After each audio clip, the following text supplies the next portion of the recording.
Hello and welcome to Ruchi's Town.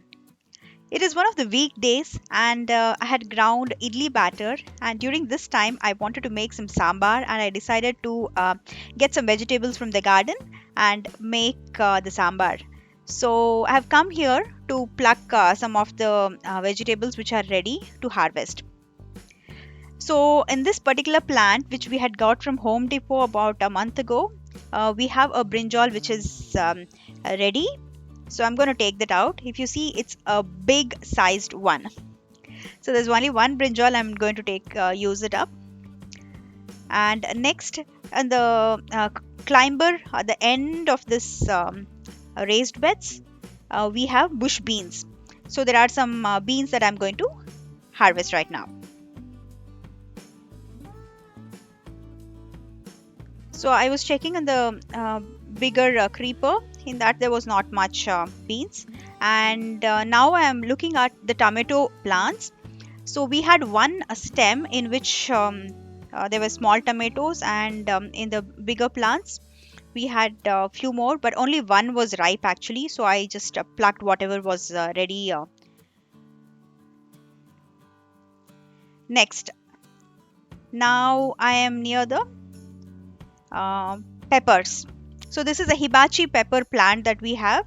I am not sure if it is like really spicy or so. It's not like the Indian spice, I guess, because I just took one of them and I used it up.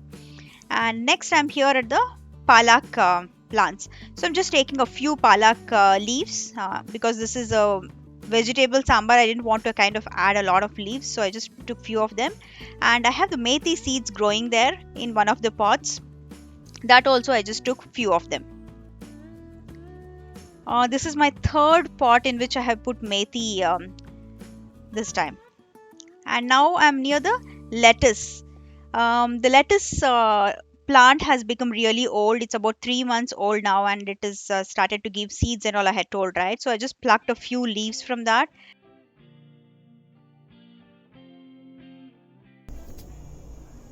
So this is our harvest. I've taken some palak, a few beans, some lettuce, some methi leaves, few tomatoes. These tomatoes were somehow, they were very small, but the branch lost its energy, so they were ripe in the plant itself. And some peppers. So come, let's get inside and see how we're going to make this. So here is the basket. In this I have potatoes also. We had harvested it last week, and we had some left there in the garage, so I put that also in the basket. And I thought I wanted some kind of sweet in my sambar, so I've added one a carrot from the fridge with all these vegetables.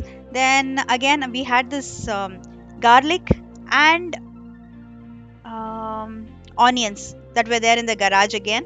That is from the garden only. I used that also, and I'm going to start peeling the garlic and start making the sambar.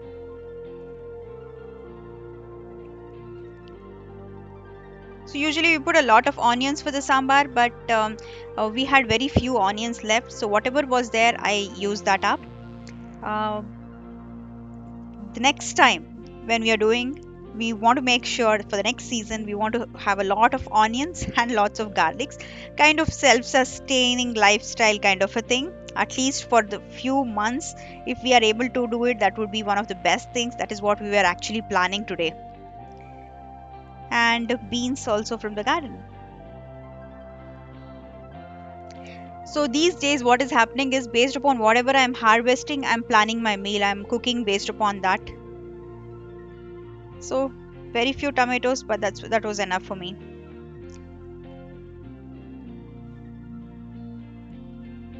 This is just like a vegetable. This doesn't give any spice actually, that peppers. And this tomato had actually fallen down from the tree, so I used that up also. And this is our awesome brinjal. I'm so happy about it actually. I wanted a brinjal plant for a very long time, and finally we have one, and we are harvesting it, and cooking was like a very happy time for me. If you see, almost all the varieties of vegetables that we have on the board is homegrown. The very thought of it brings so much of joy and happiness in me, actually. So when I harvested this, my husband was in a meeting, like a long meeting. So during that time itself, I went and showed him the basket. Look, this is what we have. He was so happy. And apart from this, we had radish also that we had harvested about a week ago, which was there in the fridge. I had not used it up. Usually when we put radish, it actually overpowers and it'll completely change the taste. So I got only one radish and I've kept there. So we have tomatoes, peppers, potatoes, garlic, onion, tomatoes, lettuce, and spinach, carrots, radish, beans, and brinjal.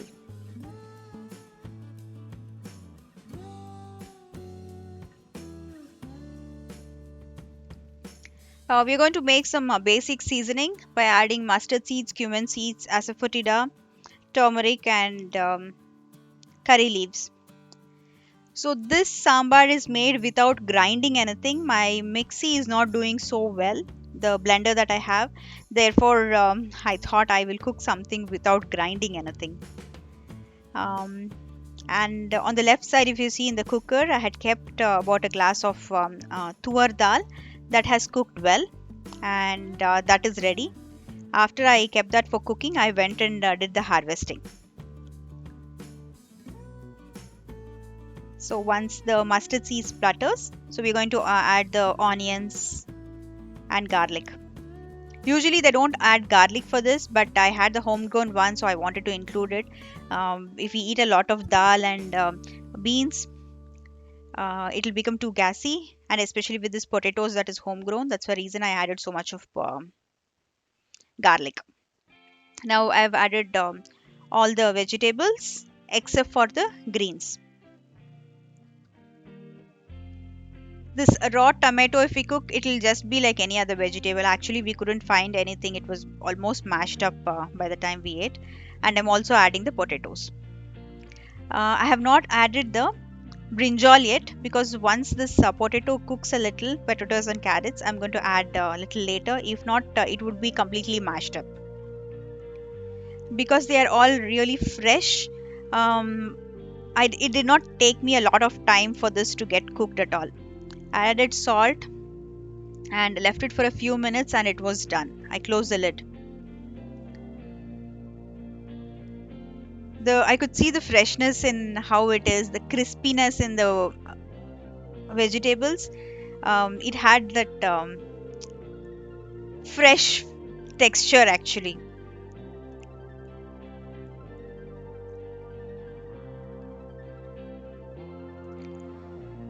So here is our idli batter. If you see, this is an ice bucket basically.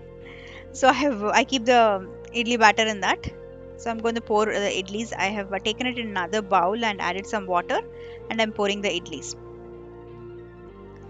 If you want the recipe for the idli, I have another video. You could check out there. This will come really soft and fluffy. That too, it is summer. It gets fermented really well right now. If any of you have issues with the batter getting fermented and all, you could actually keep it in a ice box. If you have an ice box that you would usually use for your camping and all, if you have that, if you keep in that, it will be really warm and it'll ferment well. Or if you could keep it in a place where there is not much AC in the house during the summer, there also it'll ferment. One more tip is soak it in the night, grind it in the morning, and then leave it overnight. Leave it during the day. You could use it in the night or the next day morning, so it will be fermented really well instead of soaking in the morning.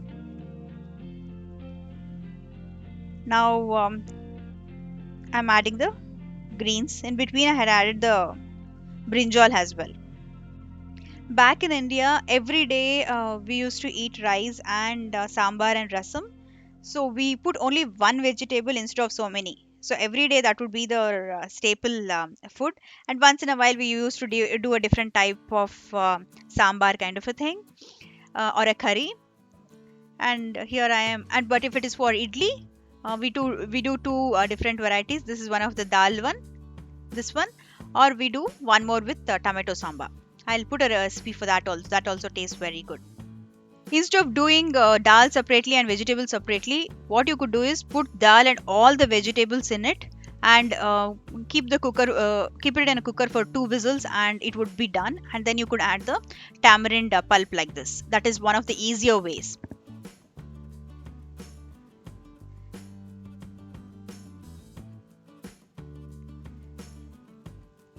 After adding some tamarind pulp, it has to boil for some time. Here the dal is cooked. I'm not going to mash it or do anything with it. I'm just going to retain the texture like that only, and add some sambar powder. For this particular sambar which we eat with idli, we usually add the MTR sambar powder, which tastes very good. If not, we have our homemade chili powder that we add. So the tamarind pulp has boiled for some time. I'm going to add this mixture. Actually, I was supposed to do it the other way around. I realized it that this pan was full. I'm going to transfer it back into that.